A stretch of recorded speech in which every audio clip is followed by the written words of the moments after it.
Bonjour à tous, j'espère que vous allez bien. Aujourd'hui, cette vidéo pour expliquer un sujet un petit peu délicat, c'est-à-dire pourquoi les CRM n'augmentent pas la performance des commerciaux. Je sais, c'est paradoxal, mais en réalité, il faut bien comprendre, c'est que les outils de gestion de la relation client sont des outils de gestion.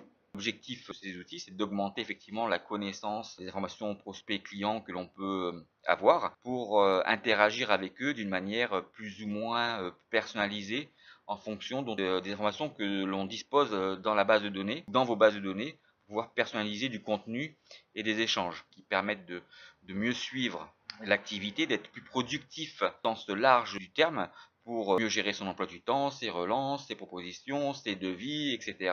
Pipeline d'opportunités pour avoir de la visibilité. Pour les vendeurs, on paramètre des actions tout simplement en fonction de scénarios qu'on a plus ou moins prédéfinis, qui vont prévoir des actions à faire dans le temps d'une manière presque mécanique pour tous les clients. L'intelligence entre guillemets artificielle pourrait intervenir, paramétrer des scénarios très différents et très personnalisés pour chacun des clients en fonction de toute la chaîne du cycle d'achat. Ce n'est pas le cas. Des scénarios d'action et qui vont être appliqués pour l'ensemble des vendeurs et pour tous les prospects et tous les clients de la même manière. En fait, on est plutôt proche d'une démarche mécanique pour arriver à vendre. La vraie question qu'il faut se poser lorsque vous êtes équipé d'un outil de CRM, pourquoi les vendeurs n'obtiennent pas les mêmes résultats en utilisant le même logiciel sur les mêmes données avec les mêmes scénarios. Donc ça veut dire qu'il y a bien quelque chose ailleurs qui permet en fait d'être plus ou moins performant et pas dans le logiciel de CRM à proprement dit. Donc j'espère que cette petite vidéo vous a plu. Bonne soirée et à très bientôt. Au revoir. Quand,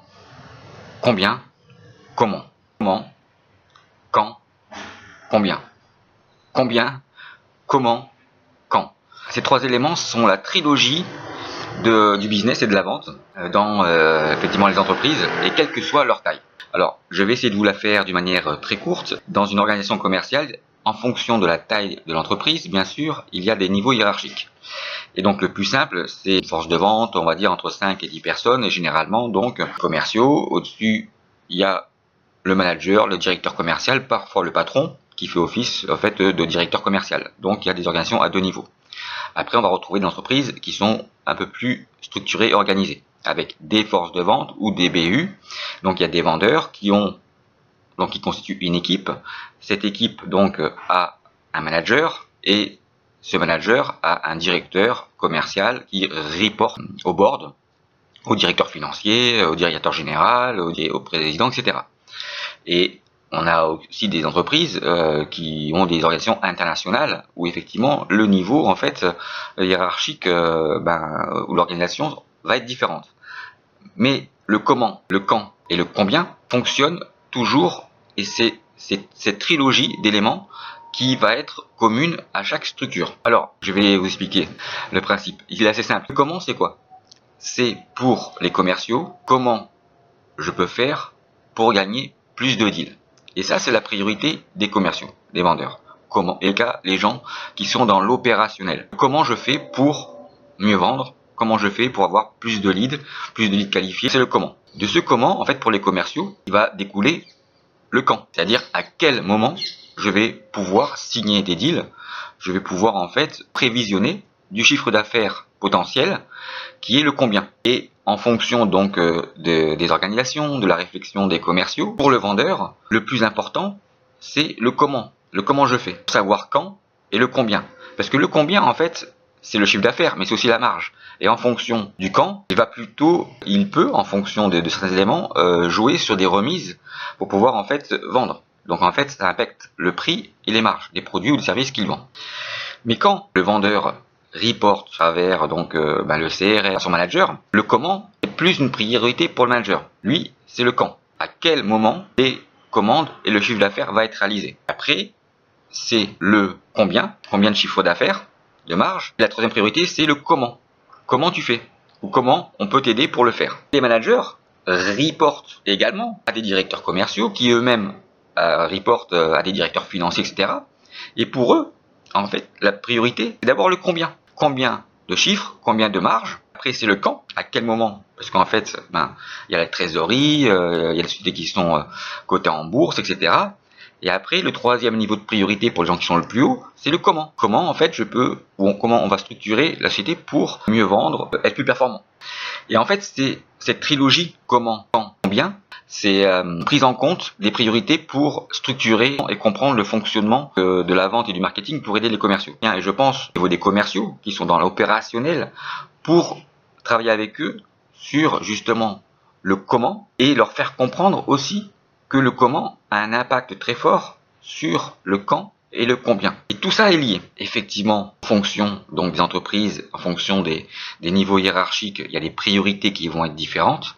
Mais et de mon point de vue, c'est le comment, à travers cette fameuse connaissance du cycle d'achat, pour voir en complément des techniques de vente améliorer donc la performance commerciale, qui va aussi déterminer le quand et le combien. Car c'est cet alignement sur la connaissance et le fonctionnement du cycle d'achat client qui va permettre également aux décideurs, aux managers de comprendre ce qui se passe dans les opportunités commerciales pour valider justement leur priorité à eux, qui est le quand et le combien, ou le combien et le quand. Bientôt. Bonjour à tous, j'espère que vous allez bien. Aujourd'hui, je vais vous expliquer la vraie vérité et la vraie raison pour laquelle les commerciaux n'utilisent pas ou partiellement leur solution de CRM. C'est très bien que dire la vérité, sujet qui est un sujet délicat pour beaucoup d'entreprises, n'est pas forcément très facile. Donc je vous conseille à ceux qui ne souhaitent pas connaître la vraie vérité, d'appuyer sur stop et de passer à un poste suivant. Voilà, donc pour ceux qui sont restés, maintenant que nous sommes entre nous, on va évoquer le vrai sujet sur la non-utilisation CRM par les commerciaux. Avant d'évoquer ce point-là, il faut comprendre la vraie finalité des solutions de CRM. Donc à travers mon expérience et à travers les différentes solutions que j'ai commercialisées, en fait, la première chose qu'il faut savoir, c'est qu'une solution de CRM est composée de 3 modules. Un module pour les commerciaux, un module pour le marketing et un module pour le service client et le SAV. Et l'ensemble de ces modules, en fait, repose sur des tableaux de bord et d'indicateurs. Donc, la première chose qu'il faut bien comprendre, lorsque vous avez bien compris la finalité, c'est que pour réussir votre projet de CRM, en réalité, il faut commencer par la fin. Il faut déjà définir quels sont les tableaux de bord que vous voulez avoir et à travers quelles sources d'informations et quelles données ces tableaux de bord vont être réalisés. Cette clé, elle est très importante pour réussir votre projet de CRM, parce que c'est des éléments qui vont vous servir à paramétrer et à configurer votre application du mieux possible pour répondre à l'ensemble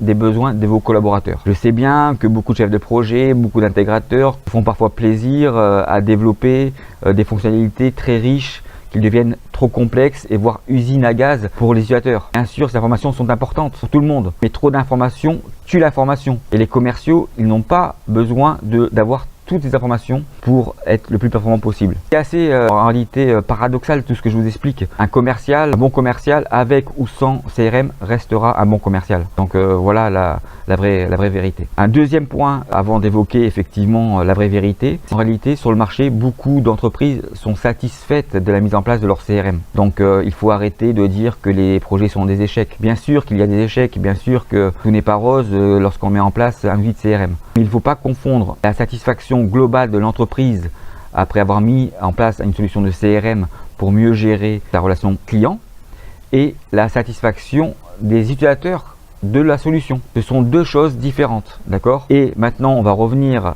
au point important, donc de la vraie vérité de la non-utilisation donc par les commerciaux de leur solution de CRM, et qu'ils ne retrouvent pas dans la gestion de l'opportunité de valeur ajoutée pour les aider à gagner plus de deals. Donc en réalité, les solutions de CRM, on a effectivement des pourcentages de chance, des étapes d'avancement sur un cycle de vente, etc. Mais il n'y a pas d'éléments leur permettant de mieux comprendre ce qu'ils doivent faire à travers la connaissance du cycle d'achat pour gagner plus d'affaires. Elle est là la vraie vérité.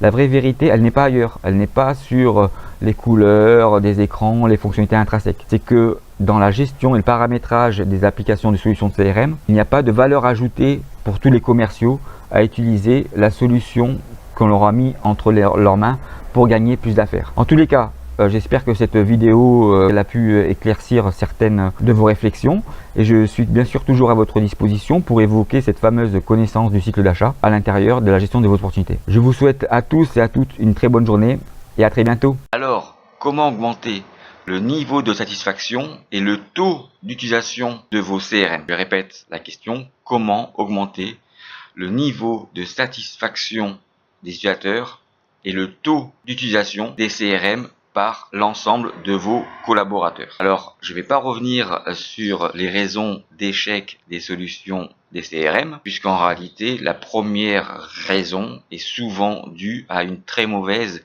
communication en interne du projet de CRM qui est mis en place. Maintenant, je vais essayer de répondre à cette double confrontation qui est d'un côté donc le niveau de satisfaction des utilisateurs du CRM et le taux donc d'utilisation du CRM, puisque les deux questions sont en relation. Il faut bien comprendre une chose, c'est qu'un CRM est avant tout un outil de gestion de la relation client. Ça veut dire que la finalité, c'est d'avoir des tableaux de bord et des reportings pour l'ensemble des utilisateurs, depuis la direction générale jusqu'aux commerciaux, en passant par le marketing et ainsi de suite. Donc ça, c'est très important à comprendre, ce sont des outils de gestion.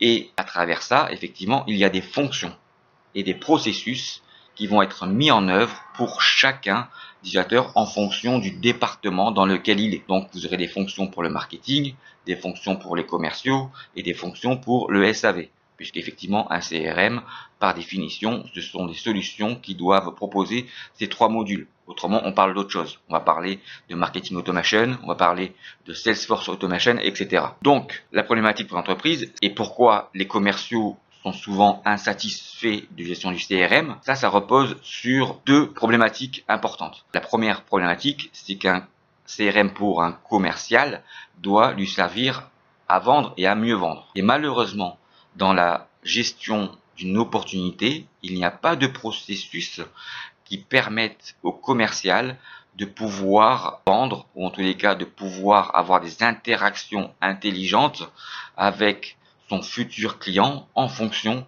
du cycle d'achat client que l'on doit connaître pour pouvoir en fait être le plus performant possible. Et ça, c'est une des premières raisons, c'est qu'il n'y a pas donc dans les outils de CRM, dans la gestion d'opportunités, d'éléments qui permettent au commercial d'obtenir la confiance d'un client. C'est-à-dire que dans les CRM, on va retrouver donc les trois phases d'une opportunité, la phase de découverte, de présentation et de conclusion.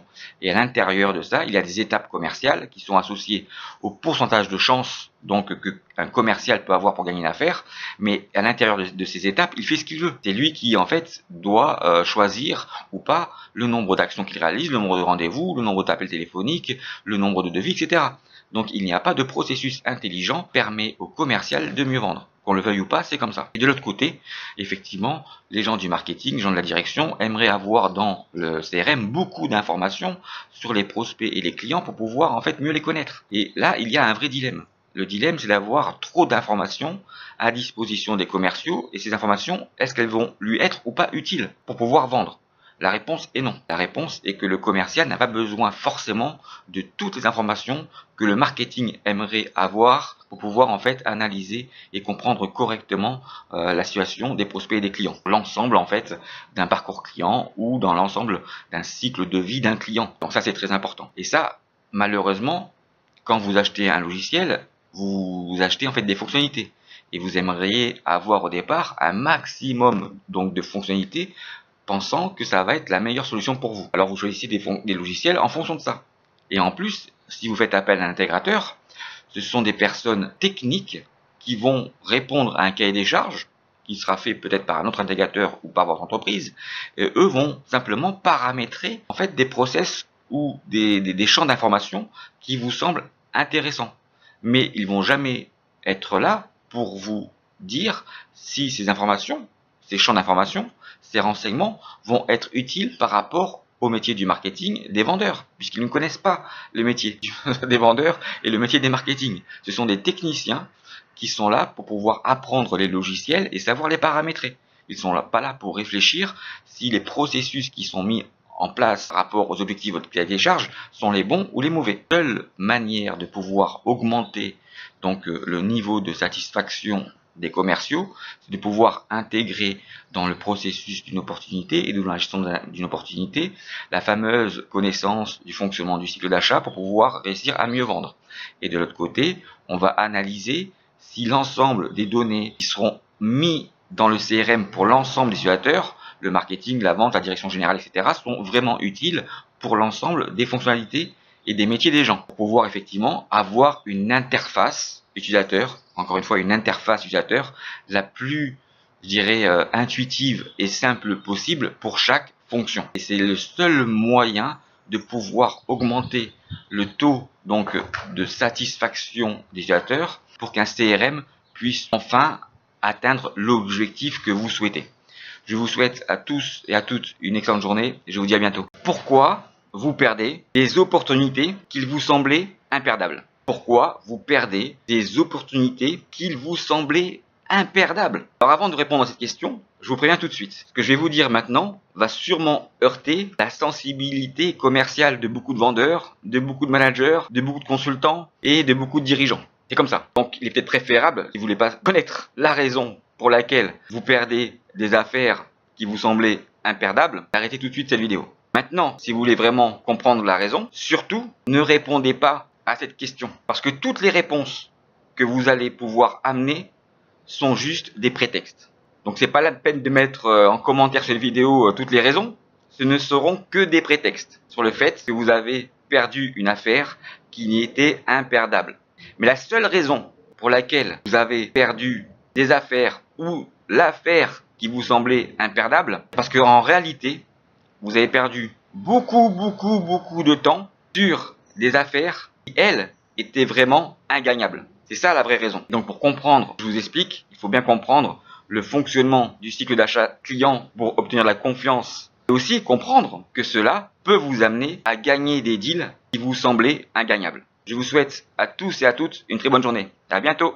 Pourquoi les vendeurs, les commerciaux sont-ils mieux payés que les autres salariés d'une société? En moyenne, on va dire, et s'ils font leur objectif, mieux que les autres salariés. Alors la réponse que je vais vous donner va peut-être vous surprendre ou vous faire rigoler. Ça dépend. Mais je pense, et à travers l'analyse que j'ai pu faire à travers les différents tests de connaissance du fonctionnement du cycle d'achat, à travers les échanges que j'ai pu avoir avec les commerciaux, les managers, ou même à travers mes propres expériences commerciales. Par exemple, j'aurais pu vous dire que dans une des sociétés pour lesquelles j'ai travaillé, j'ai été le premier vendeur à gagner plus d'argent que le patron et que les autres commerciaux.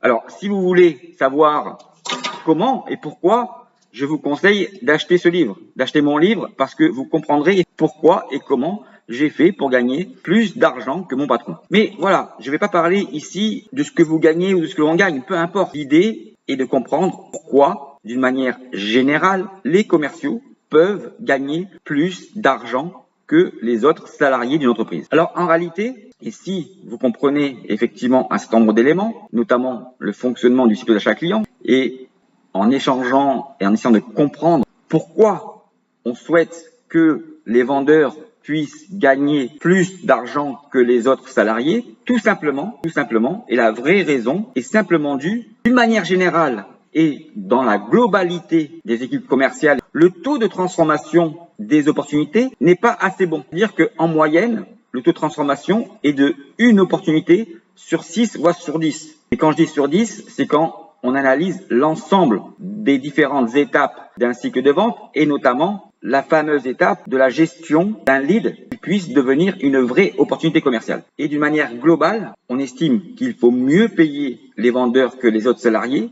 parce que le travail du vendeur, si le taux de transformation n'est pas important, n'est qu'un travail de frustration. C'est-à-dire que les commerciaux travaillent plus sur des opportunités perdantes que gagnantes. Et donc, c'est pour compenser cette frustration, le taux de transformation pas en fait à la hauteur de ce qu'on pourrait espérer avoir, qu'on paye mieux les vendeurs que les autres salariés d'une entreprise. Alors imaginez effectivement si dans une chaîne ou dans une relation globale de la gestion d'un lead marketing jusqu'au closing, on mettait en place des processus pour augmenter le taux de transformation des opportunités et donc pour éviter de perdre et de dépenser du temps et de l'argent sur tout ce qui ne fonctionne pas et c'est tout ce qui génère de la perte. Donc en fait, si on ne change pas les procédures qui permettent d'augmenter le taux de transformation, on génère pour les vendeurs parfois du turnover sans vraiment comprendre ce qu'il se passe. Et c'est pour ça, encore une fois, les commerciaux peuvent gagner plus d'argent que les autres salariés de l'entreprise. Parce qu'ils travaillent d'une manière générale et dans la globalité. Je parle bien de la globalité et non pas d'une relation individuelle. D'une manière générale, le taux de transformation n'est pas assez important et donc on compense ce taux de transformation et cette frustration par un gain plus important quand les vendeurs vendent et lorsqu'ils réalisent leurs objectifs. Je vous souhaite à tous et à toutes une excellente journée. Je vous dis à très bientôt. N'oubliez pas de liker mes vidéos et de vous abonner si vous le souhaitez à ma chaîne. À bientôt. Quelle est la phase la plus importante des 3 phases d'un cycle de vente? La découverte, la présentation ou la conclusion? Alors je suis à peu près sûr que tu vas me dire que la phase de découverte est certainement la phase la plus importante des 3 phases d'un cycle de vente. Et alors, quelle est à ce moment-là la phase la moins importante des 3 phases d'un cycle de vente? Le closing, le fonctionnement logique, naturel et humain, les 4 éléments de la vraie confiance fonctionnent toujours de la même manière, aussi bien pour de la vente B2B que de la vente B2C. Toutes les phases d'un cycle de vente sont importantes. Cela veut dire qu'en réalité, il n'y a pas de phase plus ou moins importantes les unes que les autres. Car les 4 éléments du fonctionnement de la confiance dans la vente fonctionnent toujours de la même manière. Les attentes, la solution, le risque et le prix. Ces 4 éléments varient et fonctionnent ensemble de la même manière dans les 3 phases d'un cycle de vente, aussi bien pour de la vente B2B que de la vente B2C. Ce qui est important dans la phase de découverte pour que tu puisses gagner une opportunité de vente en respectant le bon fonctionnement des 4 éléments les plus importants pour un acheteur est de comprendre que la phase de découverte ne sert que à pouvoir identifier l'existence d'une vraie opportunité commerciale de vente. À bientôt!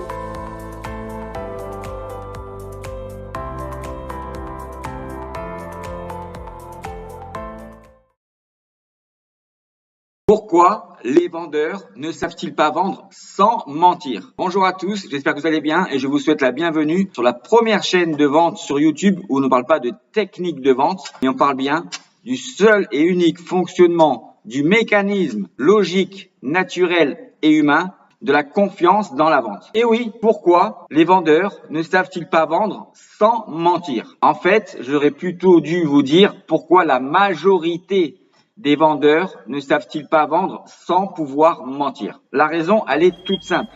Les vendeurs ne savent pas vendre sans pouvoir mentir parce qu'ils ne savent pas expliquer en utilisant différentes techniques de vente pourquoi ils perdent des deals. Voilà en fait la raison pour laquelle la majorité des vendeurs ne savent pas vendre sans pouvoir mentir. Parce qu'ils ne savent pas expliquer en utilisant différentes techniques de vente pourquoi ils perdent un deal. Et donc, pour se justifier d'avoir perdu un deal, ils doivent bien mentir à leur manager ou à leur direction. Autrement, comment justifier que toutes les techniques de vente fonctionnent si les commerciaux perdent des deals? C'est encore une fois bien la preuve que les techniques de vente ne sont pas faites pour faire gagner des deals aux vendeurs, mais elles sont faites pour essayer de ne pas les perdre. Alors je sais encore une fois que de dire et de vous affirmer cela ne va pas vous faire plaisir, mais c'est exactement ce qu'il se passe pour tous les vendeurs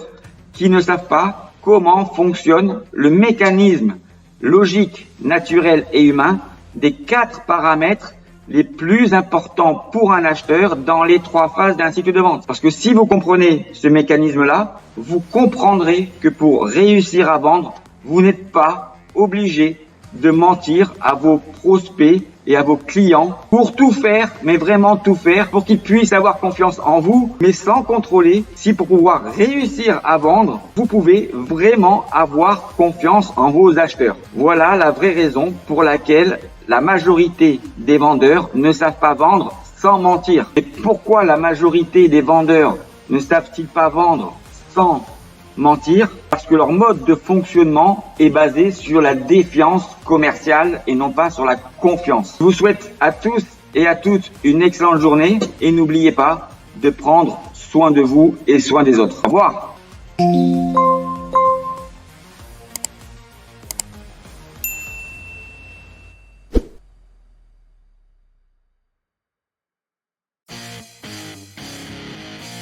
Quand un client connaît son besoin et ses attentes, qu'il sait quel risque financier il est prêt à prendre pour pouvoir acheter votre produit ou votre service, c'est lui qu'il doit vous faire confiance pour que vous puissiez réussir à vendre. Et ça, c'est de la prise de commande. Mais quand un client ne sait pas encore ce qu'il y a de mieux et de meilleur pour lui, là, c'est à vous de savoir contrôler quel niveau de confiance vous pouvez lui accorder pour qu'il puisse acheter votre produit ou votre service. Ça, ce n'est pas la même chose. Ça, c'est de la vente. Ce n'est pas de la prise de commande. À bientôt.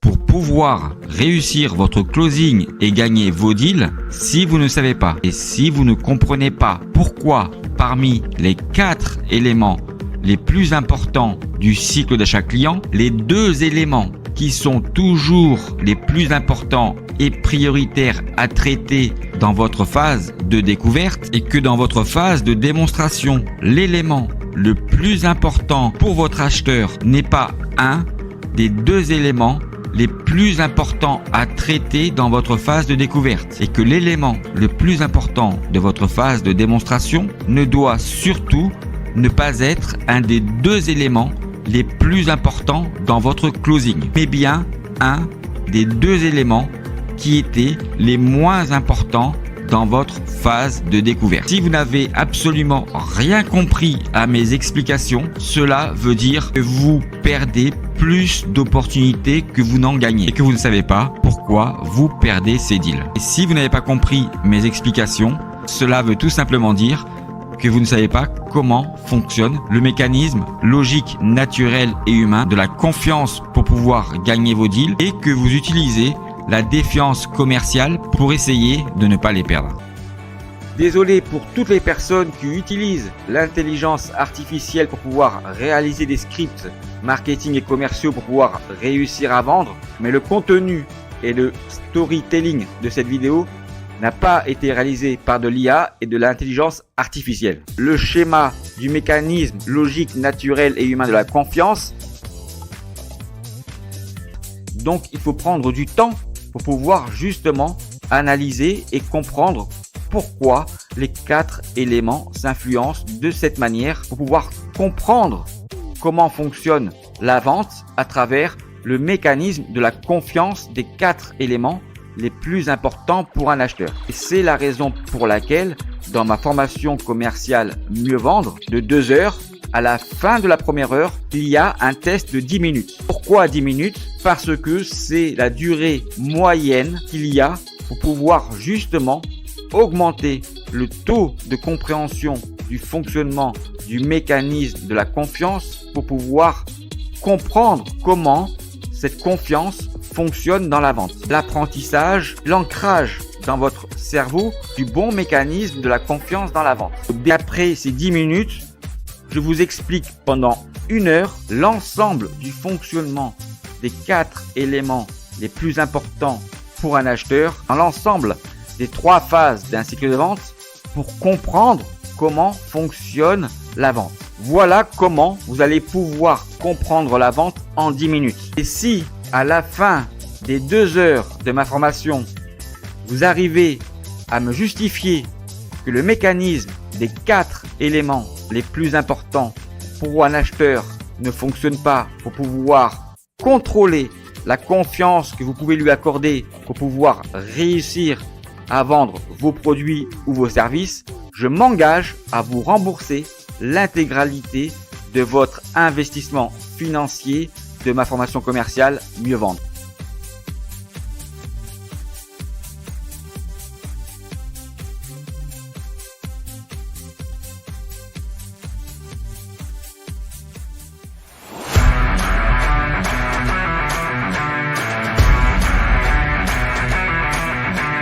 Bienvenue dans la matrix commerciale.